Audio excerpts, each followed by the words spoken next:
Hi everyone, dear improvisers of the world. My name is Jakash Kapin and today I'm here with David Worm. This series is called My Life in Improvisation. David, I'm so happy that we're able to chat today and this time record the conversation. We've had some informal chats over the phone. I loved asking you about your work, of course working with Bobby, and we kind of went to the whole history of it, and I'm so happy that you're up for also joining this discussion. Glad to be here. Thanks I for want having me. to thank you. I want to ask you, first of all, where do we find you in terms of this season, in your life, in your work? What are you up to musically this year or in this period you would like to share?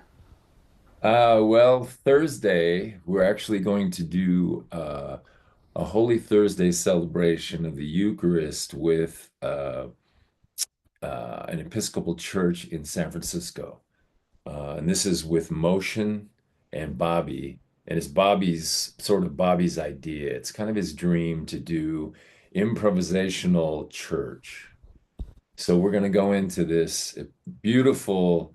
Uh, the church was built in 1994, and it's an acoustical architect that had devised this whole structure.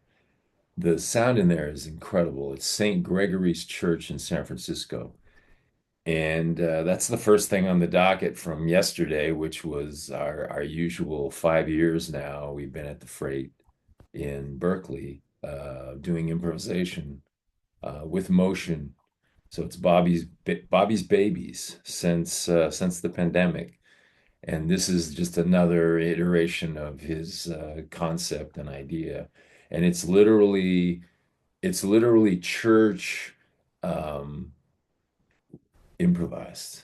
So we're sort of following a loose lead from what has happened before in terms of the liturgy, and then we're just making it up as we go, Hmm.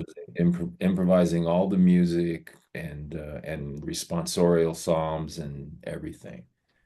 So it's kind of wild, and there's no planning, so we can't. We have an idea, sort of a roadmap of how this celebration goes. It's Holy Thursday, so I guess this is Holy Week for most Christians, and culminating in Easter. And we're going to we're going to improvise the entire program, Beautiful. including if they have a foot washing celebration, and they have a meal, and they have dancing, and we're gonna add the music for all of it. So that's first on the docket since yesterday, Mm. and it's a very active environment musically for me right now. I mean, I've got my group Voices here in Oakland, and we do every Monday night. We've got about 20 22 people, and it's a complete improvisation group. We do have rep, but we don't use it very much. It's mostly all just improvised. We go into museums. We'll do just instantaneous singing in parks and flash mobs in town squares, whatever. Yes. And then I've got a facilitation class every second Wednesday in Oakland. And then we have a large circle that's been going on since the early days of Grace Cathedral back in 1989, I guess, is when we started. So we're still doing that, but it's at First Congregational Church here in Oakland, and then we're getting ready for uh, Circle Central, which we did last year in San Francisco. This year we're going to be doing it in Berkeley, and that's at the end of May. So there's just all kinds of stuff we're doing. We're constantly uh, recording or singing or performing. It's a way of life, and it's Exactly. happening literally on a daily basis. So, Since you mentioned Grace Cathedral, I do want to ask you about, I think, the first 24-hour event that took mhm. place there. I was digging some digging into some older articles. I think the official title was 24-hour meditation for healing. And I read in Mm, one article that there were around 3,500 people that mm, witnessed yeah. those 24 hours, and Mm. that period really welcomed the new year in. So it kind of finished right with the new year, and I wonder about that event and that idea of doing it for this prolonged period of time. And I think that was the first time in 1990, if I'm not mistaken, to 1991.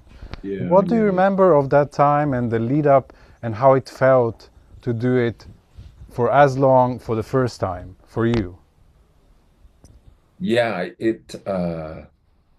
you know, a much younger person, and Bobby's concept was like, hey, let's go to Grace Cathedral and let's sing for 24 hours. And we'll just make it up as we go. And of course, everybody in the group is, down for the adventure, because I mean, Voicestra was the vehicle.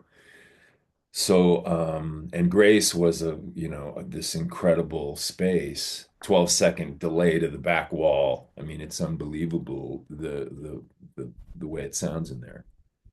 So we thought, okay, we're gonna give this thing a shot.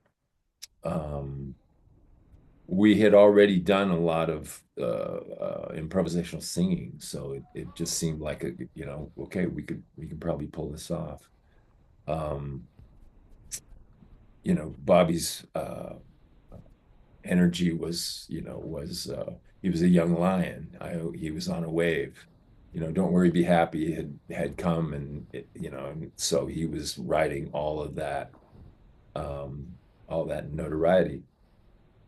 And so were we in a way. We were the happy minion, you know. Um, so this was the deal. And there were a few people that helped to organize it. That had there were 2 hour sections. Each leader was required to give 2 hours. And literally, uh, we started at 6 p.m. The reason we did it on the 30th of the month of January of uh, December was so that folks that had a gig on the 31st on New Year's Hmm. Eve, they could make their gig. Because there were a lot of, we were all, performers. So a lot of us had a New Year's gig. So he said, let's make it on the 30th. So it was always on the 30th. But it was profound. And it was from 6 p.m. uh, on the 30th till 6 p.m. on the 31st. Yes. And I can remember going in at 6, and people like Narda Michael Walden were there, that had found out about it, and they were there singing with us. And it was small. We had started, and there wasn't a lot of fanfare, but people started just coming in as it was going. And the crowds were huge. Well, 3,500, that's a lot to put into that church. And I can remember, being asleep in the pew at probably 2 a.m., 3 a.m. I can remember 5 a.m. and the crew that was on the altar at 5. There were some guys and gals there that are still really great friends and remember and recall those days uh, with pride, because we were all doing it. Bobby would took naps in the back from time to time, in the vestment room, in the back off the sacristy. And we were on the altar for that whole time. Uh, and it was awesome. I can remember being done and folks were just in tears, or they were just going into the night. I remember the light coming through the big stained glass window at like 6 a.m. We started to see the light coming through, morning light. I remember seeing it fade into the evening, as we were finishing. I think the greatest notion of that evening actually was around, it's probably about 5:50, just before we ended. We were all in a circle and Bobby was leading. The place was alive. It was packed and people were singing. And he brought us into one note. We were just singing one huge, beautiful chord. It was just, and we knew it was about to end. And I thought to myself, if we just sing this chord till we end it, this will be just perfect. It'll just be oh my gosh, what a way to end this. So I'm standing there. I'm a few people away from this man and his daughter, little girl, probably 3 years old. And I could see from her gesticulation, the way she was moving, that she was just being overcome by what we were doing, as I was, and as everyone. I could feel the energy in the room just completely shift. This is what Bobby is so amazing with, just understanding what's in the ethers. And this child suddenly just put her hands straight up into the air. And we were all about this side, and there was this child with her hands just reaching to the heavens. And I think everybody noticed it at that moment. We were singing this massive, beautiful chord, all of humanity. It was almost like the angels had opened up the sky. And she had her hands in the conduction of that. She had her hands up and we were singing and just holding this note. And all of a sudden, out of nothing, she just dropped her hands down. The whole place stopped. We just stopped. I could see her. All of a sudden, she looked around in panic and just, oh my God. And she threw her hands back up. We started again. It was one of the greatest moments musically that I've ever had. Watching this child harness the energy of what, a couple thousand people.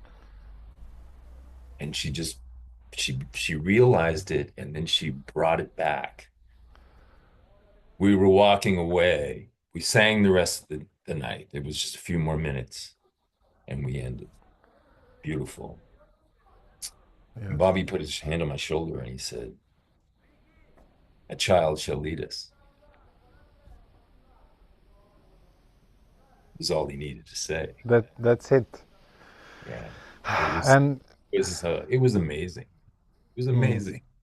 Even now I think about it and it's almost like, I choke up because it was those moments are so they're so prevalent in this music, in this way that we make this the way that we do this mission.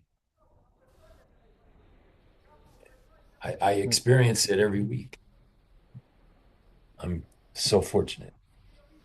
And I know my compadres are as well.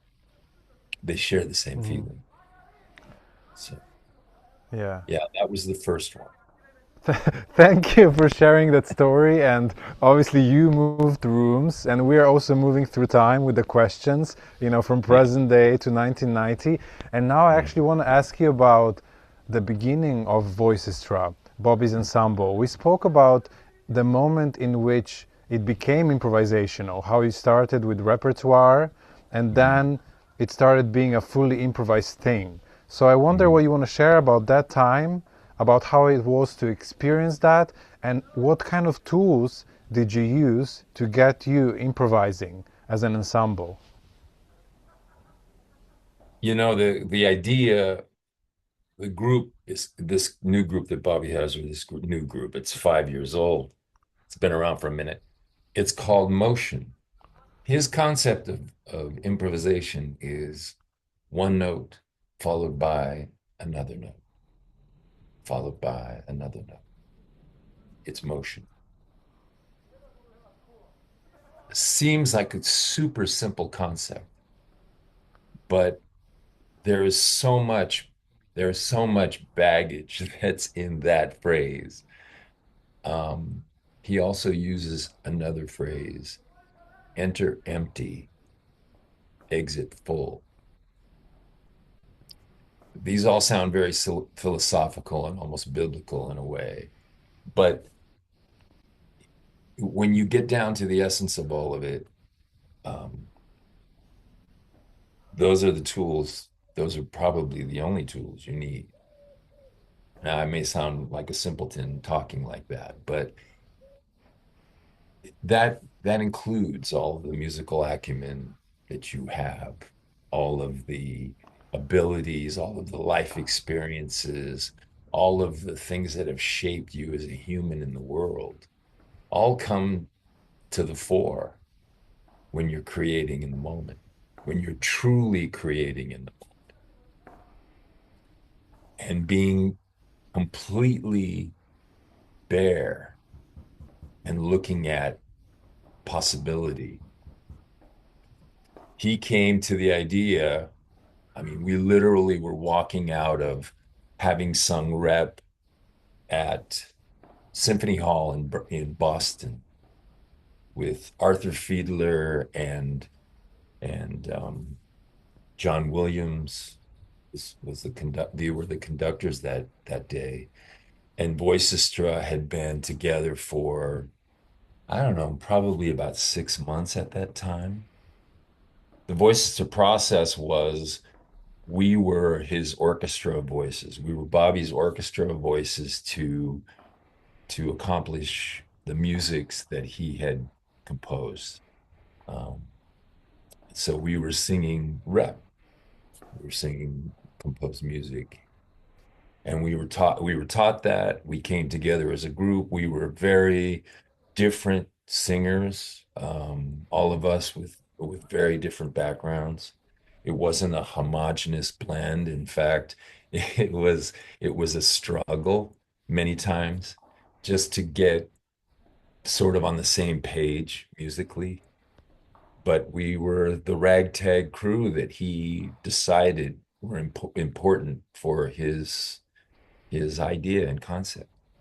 So here we were in Boston singing rep. And by that time, we had become fairly competent in all of it. So at one point, he had mentioned that he wanted to try something where he was just making parts up. And he was going to give the sections a part to sing. So he improvised this thing as in front of the audience and gave each of the sections a part. And of course, from our rep work and from our rehearsals prior to, we rehearsed for 1 year once we were a group, once he decided on who we were. You know, we understood about deep listening. Sorry. We understood about deep listening and dog is singing. And blending and being, one voice in a section. So he would give these sections parts right there in Symphony Hall. We left it. We left the performance. It went over super really great. We were all elated that this experiment had worked and succeeded. We walked outside and we're getting back into the cars, and he looked at me and he said, "This is what I want to do. This is it. This feels right." And my dog is offering Agreeing. her affirmation. But it was a situation where it gripped him, and he said, I want to do this more. I want to do more of this. And there was an adventure to it, and we were all like, "Yeah, cool." There were many situations like that afterwards where we would do something, we would do rep, and then he would do some improvisation. And again, in the early days of Voicestra, he would give parts, and that's how we did it. He would give the parts out. And then when we did Sing for Your Life, which is what the 24-hour thing was called initially, each of the leaders would give parts parts, tenor parts, bass part, alto, soprano, those kinds of things. Um, you know, uh, so it was always that. Now, in the situation now with motion, there's an ostinato that's usually it it's basically in an initiated some musical phrase, motif, idea, and then we do what we call unisong. We all sing the same thing, same pitch, try to get on the same wavelength, same vocal styling. Every little ictus of the material of what is given is sung with great intention. And then we branch out from there, Hmm. each of us individually. So it Yes. becomes a combination improvisation. But yeah, but those early days, it was he would give these cues, and each of the sections would come back with it. Uh, and that's, it's still done like that a lot. Hmm.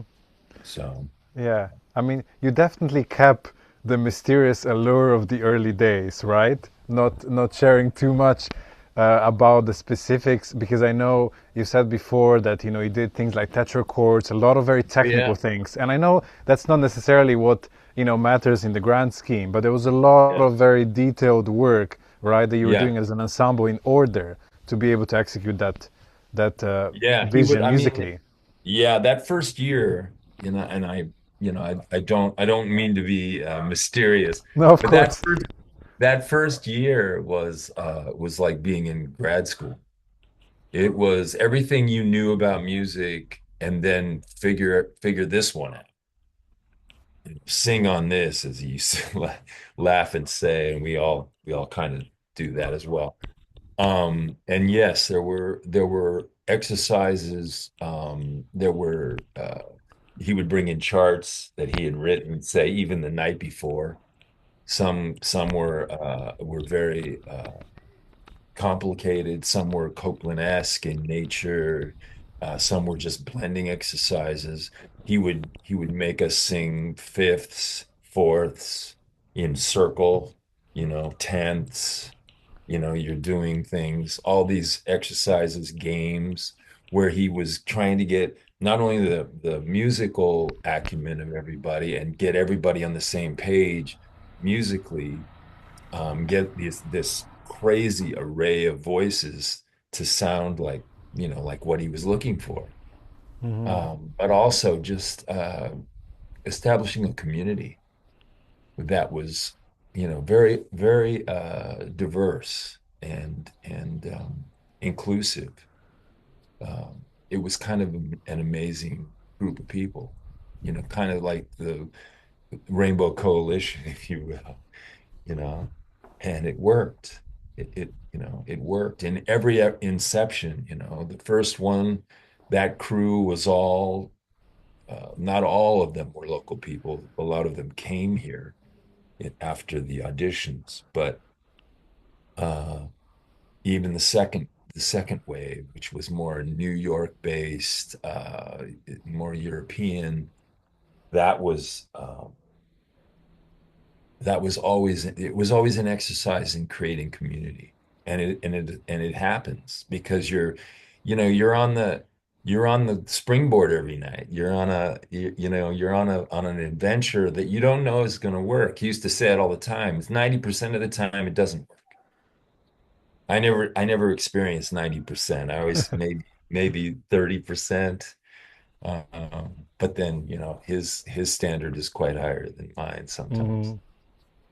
Yes. Um, but yeah, I mean, there was a lot of work previous. There was a year literally. And then at the end of that year, he had 13 singers. He cut a couple folks. And we went ahead with what we had. We made that first wave. Um, And you yeah, already mentioned then how it all changed over the decades. Of course, you had also VB3 in the middle where you experienced that leaderless ensemble, mhm, process. And I Hmm. now want to ask you, also with motion and the way it has shifted to different kind of leadership from Bobby, not so much maybe giving parts, but a whole other collaboration. How has it sort of changed within you in terms of, yeah, how, not how the process works, but what is the most important thing about improvising in this way? You know, the values of it. We talked about how maybe even for Bobby, potentially, you know, it changed over time. It has a whole different role in his life now after the pandemic.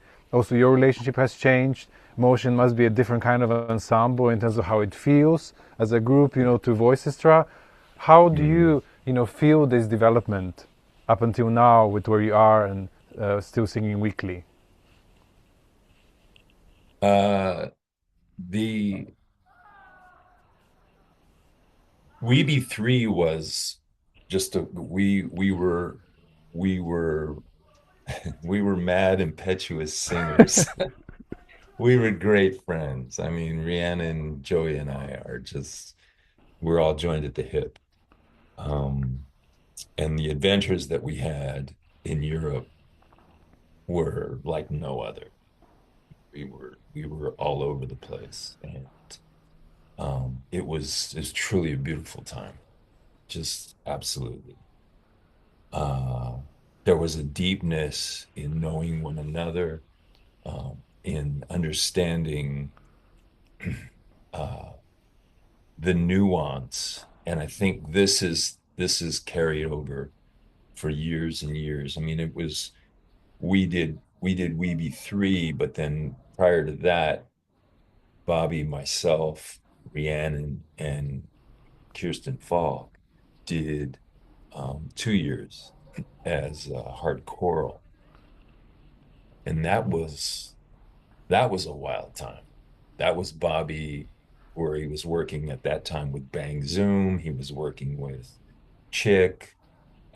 He was doing all kinds of other things, and then he always had this. He had us, and we did stuff with Yo Yo Ma, and so there's all of these experiences that added to, the deepness of what this how you connect, the connection, which is really everything. And now with motion, uh, singing, literally singing 3 days a week for 5 years, uh, there is a second sense. If you consider that we are cells of crystal, us as humans, we are vibrating and resonating in every cell of our body. Everything on this planet, and I've said this before, from the smallest subnuclear particle to the largest mass on the galaxy, is literally vibrating in resonance and in music. You take that concept and you take all of these years, you take 40 years of this getting closer and closer to understanding the resonance. If we are music, which we are, every single organ in our body is, there's a musical note attached to it. We can actually recalibrate the heart with what they call sympathetic pitch, which you probably understand this. We can change circulation, we can change heart rate, we can change internal organs with music. We can kill cancer with music. They're working on it right now. Sympathetic pitch, resonance that can destroy cells just as easily as they can rejuvenate them. When we practice piano, we are rejuvenating, and when we sing, we are rejuvenating cells, brain cells.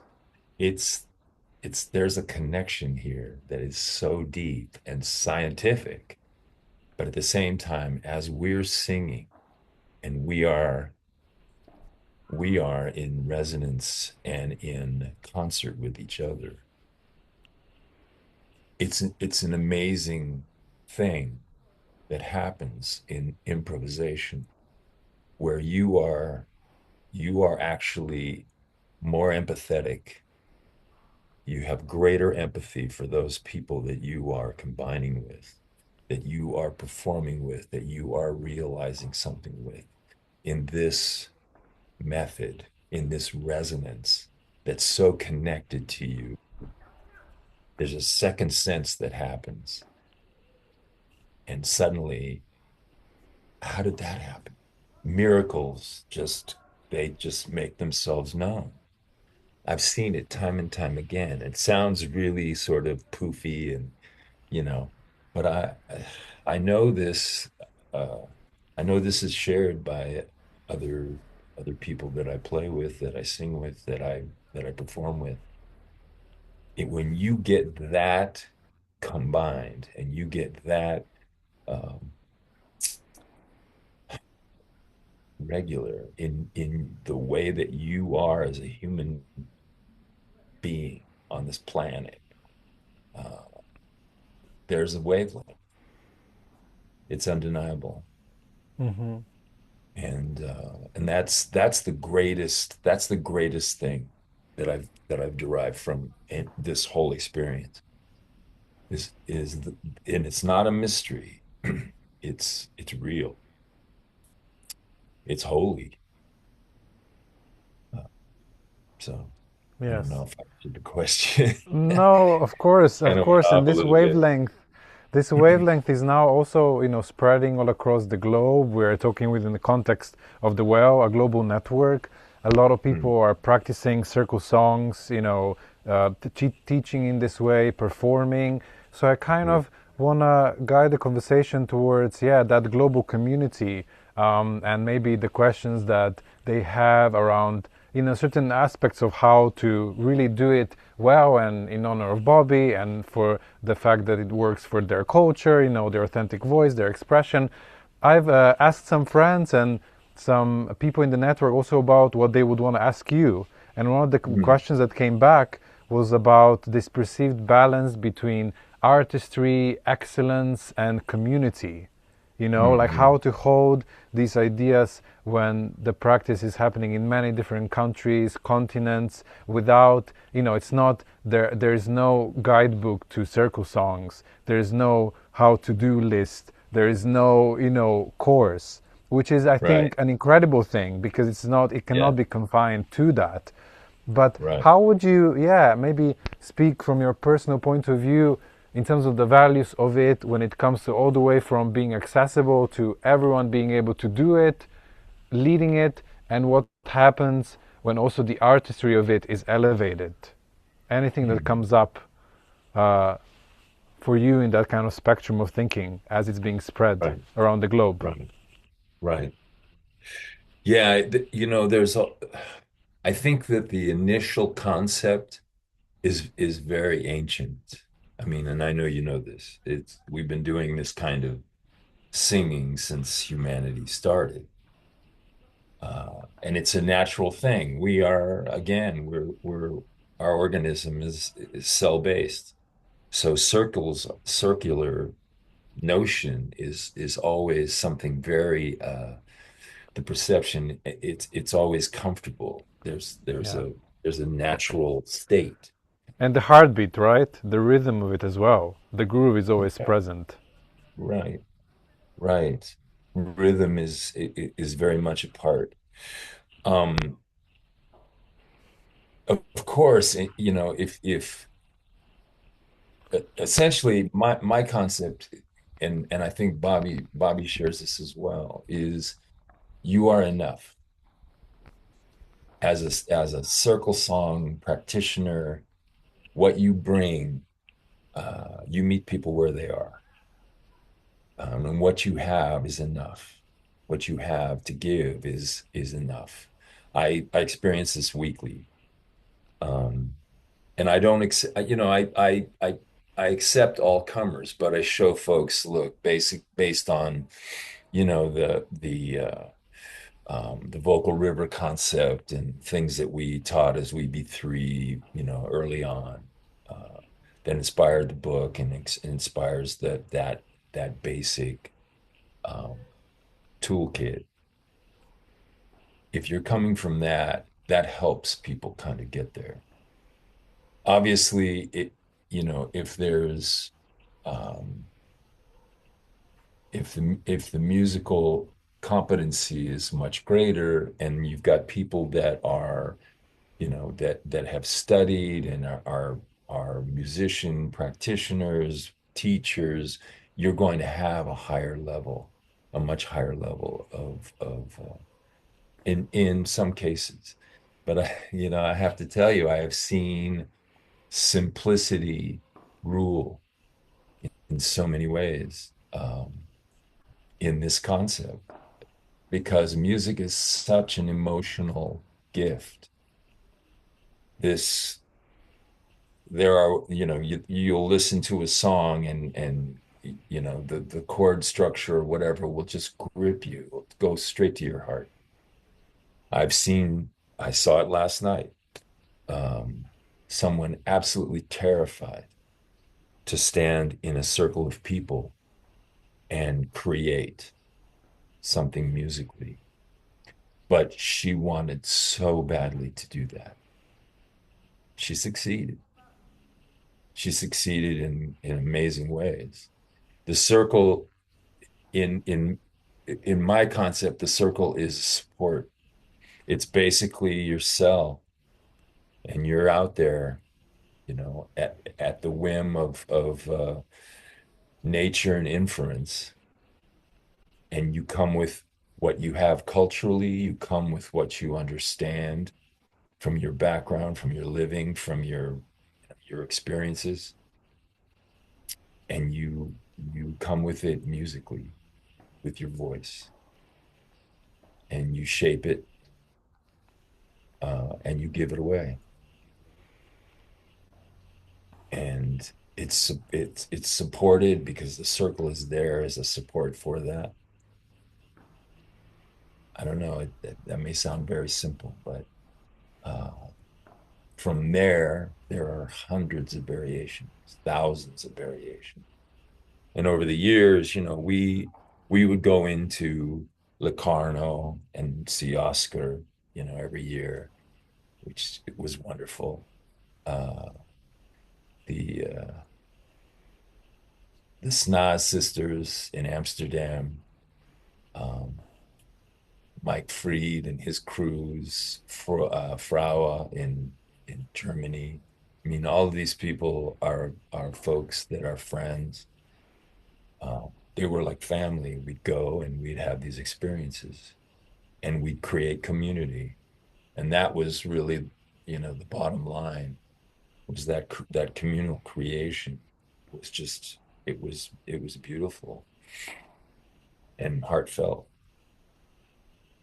Uh, the best nights with Bobby on tours were always the nights when we just felt the audience, when there was a bond. And it was most nights. The, People come to this, they understand the healing nature of it. They understand the power of it. Uh, And that's, I mean, I think the I think that empathy is the product of doing it, and it's and in doing it just makes us all better people, kinder, and that empathetic quality is, I think, everything, really. So I don't know.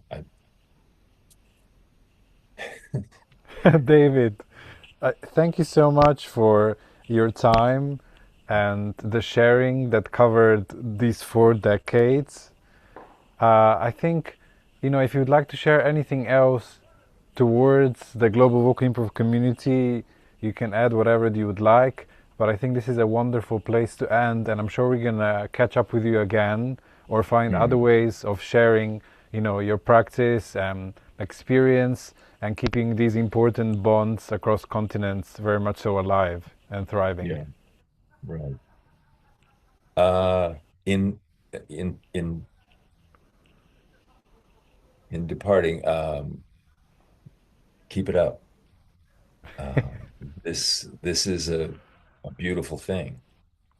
Uh, try this at home. Um, just all of the variations, all of the ways that people are coming to this, all of the recreations, all of the possibility is furthering the idea. And this is something that is needed in the world right now. I really feel this more than anything else. This communal feeling that is created, whether it's 30-second notes and, body percussion and, you know, waves of incredible musical, sonic, unbelievably fantastic isms, or just simplicity with 8 people in a circle or 5 or 4. It's important. It's really an important art form. And it's without boundary. And I think this is the thing. It it it belongs to everybody. It's really it's whatever you make it. Bobby was asked, you know, are you the originator of this? Are you the the keeper of this? And he said, no, no, I'm just a conduit along the way. Um, and he looks at it that way. And that's, yeah, it's it belongs to everyone. And everybody that's doing their incarnation and their variation of it is just furthering the joy and the beauty of it. Um, you know, uh, I I've been moved to tears just watching, say like Gael just lead a chordal thing, with his group. Just I mean, it's just there's a beauty in this that's just it's unmistakable and undeniable. So give it away. Give it away now. Give it away. Yeah, yeah, yeah, yeah. Thank you, David, and thank you everyone Yeah. for listening. Yeah. And see you next time. Bye bye. Bye.